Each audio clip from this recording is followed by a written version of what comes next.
I'd be interested to hear, speaking of your kids, some of the conversations you have had with them, being, knowing what you do, wanting to protect their innocence. What has that looked like for you with your kids? Yeah. Well, first of all, I haven't had enough of those conversations. I feel like it's important to keep that as an ongoing conversation as Yeah. opposed to a one-time thing. So my approach has been I look for teaching moments. Sometimes I'll sit my kids down and be like, we're going to have a talk, Yeah. but mostly I just look for teaching moments. And I think for me, one of the most helpful ways to talk about this that I think just about anyone can glean from is this idea of bodily autonomy. So really learning to like accept your body in all of its parts and to understand your own, like having like the boundaries over your body, your protected space, and assigning value.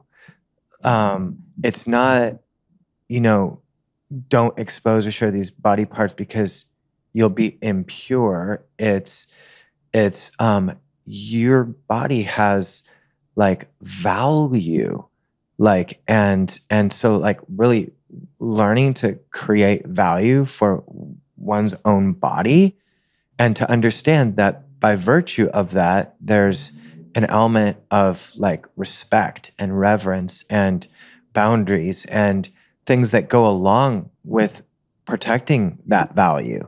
And it's just knowing that it's just not for everyone, Yeah. and so it's I think it's natural that kids would like giggle around conversations to do with their body and stuff, but normalizing that through having these age appropriate conversations, just at a very core level, beginning to have like a value for their body, understanding the different body parts and why there are parts of us that are important to have boundaries around, and learning about that bodily autonomy is like helpful. Yeah. Yeah. And I think then with other people's bodies, if you're consuming that on a screen, it's like, wait a minute, if this part of my body is supposed to be protected, supposed to be not seen or touched by everybody, then if I'm seeing it in this context, this mustn't be normal or this mustn't be good, I think is helpful reference, beginning place. Starting to build and cultivate that sense of like intuition for Yeah. them, where they have permission to lean into their intuition and to understand why they feel certain things around that they do. Yeah.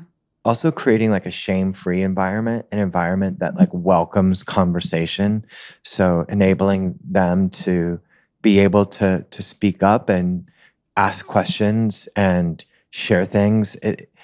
There's always going to be an element of that is maybe a little bit awkward, Yeah. for them. But as much as I can, I want to encourage it, so that they don't feel, because it's a normal part of like growing up. And the thing is, like, especially for those of us that have grown up in like faith communities, the messages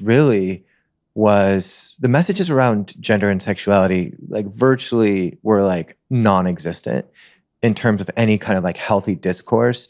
The one message that was consistent was, the one thing that you learn about sex is just don't do it.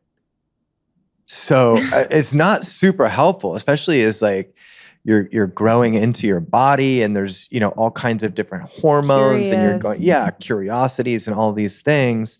And this one part of yourself that becomes like a very like powerful driving force during that age, the only message is just like, don't do it. It doesn't leave room to work through like all the like emotional and physiological and psychological aspects of what human sexuality is and the gift that it can be. Yeah. And so, and the thing is, if it's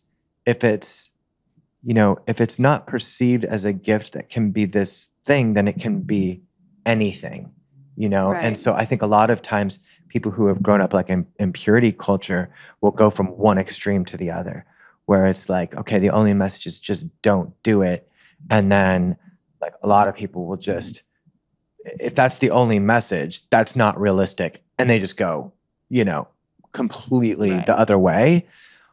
Or the message becomes so deeply internalized that it's like, don't do it, don't do it, don't. Or here's the thing, Sheila Gregor talks about this in her book, The Great Sex Rescue. She talks about this thing of how in purity culture, you are not supposed to have sex. And then when you get married, you are supposed to have sex. And so it's almost, there's almost this expectation that you're just going to flip the switch when you do get into like a marriage relationship.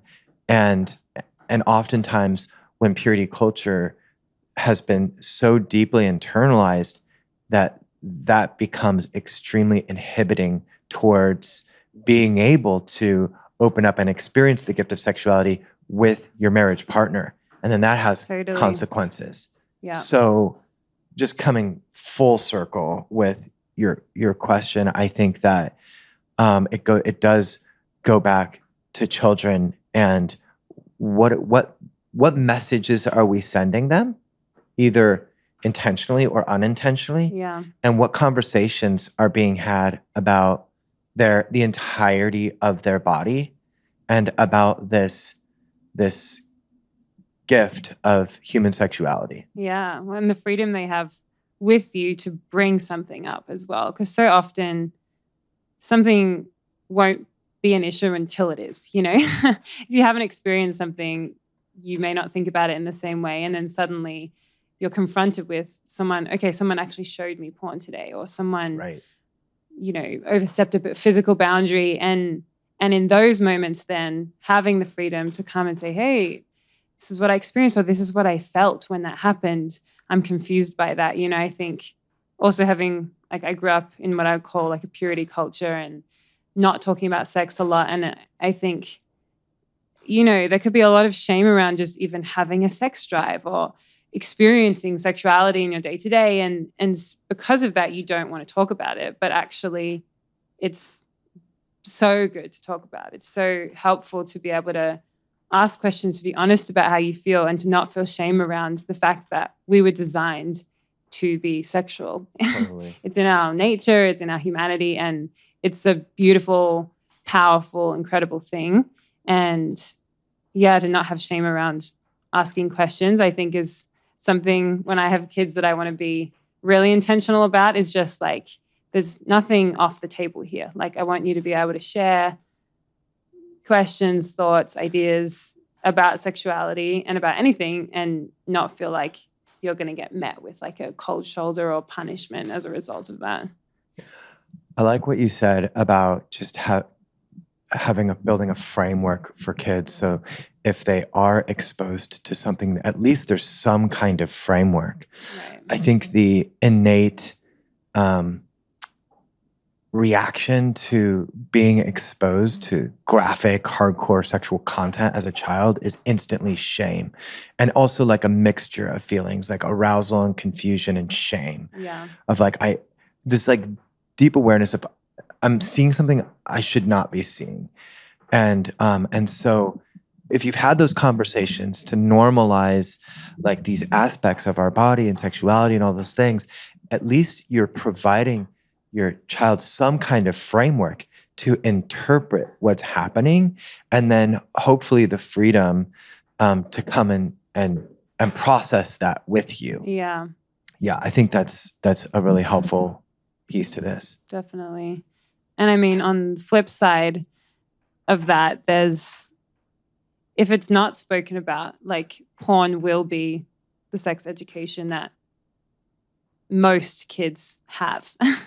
So when there's silence, they're going to learn it from somewhere. Silence at home or in school, or and oftentimes that's through porn, and it's such a destructive form of sex education because it's completely unrealistic. First of all, it's inherently, a lot of it is very violent, which is also not what normal, not what healthy sexuality is. And then there's also extreme inequality in terms of like gender roles. You know, most oftentimes women are the victims of violence, men are the perpetrators of violence. So it's sending so many unhealthy messages. And one thing that there's been a couple of articles come out recently about this idea of like choking and non-consensual choking that's happening in teenage and like young adult ages of, you know, guys and girls that are getting into relationships, and they'll be kissing and then suddenly a guy is choking a woman without having said anything to her. And it blew up on Twitter a while ago. There's all of these girls sharing their stories about, you know, I didn't know what to say. I thought maybe I'm supposed to enjoy this, you know, and depending on your level of what you feel confident in actually speaking up when you're in a relationship, that can be, you know, girls wanting to impress a guy or feeling like, okay, I have to be normal with this, when actually like strangulation isn't normal, and that should be something that is off-putting, especially as the first time you're experiencing something. But a lot of girls either feeling like they have to go along with something, or when they say no to the guy is shocked. You know, he actually like genuinely didn't realize he was doing something dangerous or that the girl wouldn't like. And I think that's such a porn-informed perspective, and something that we're seeing in younger ages because these kids have had access to that kind of porn their whole lives, you know, and that's like really troubling. It's troubling from like a health perspective, you know. It's like there are so many issues with strangulation, and there are women that die in these scenarios. There's an article in the UK of like over 100 women who have died through strangulation in sex because they didn't, you know, of course you don't have medical experience, you don't know where you're pressing, what you're pressing. And I think that's just like one element of a generation that is growing up totally receiving their sex education through violent porn.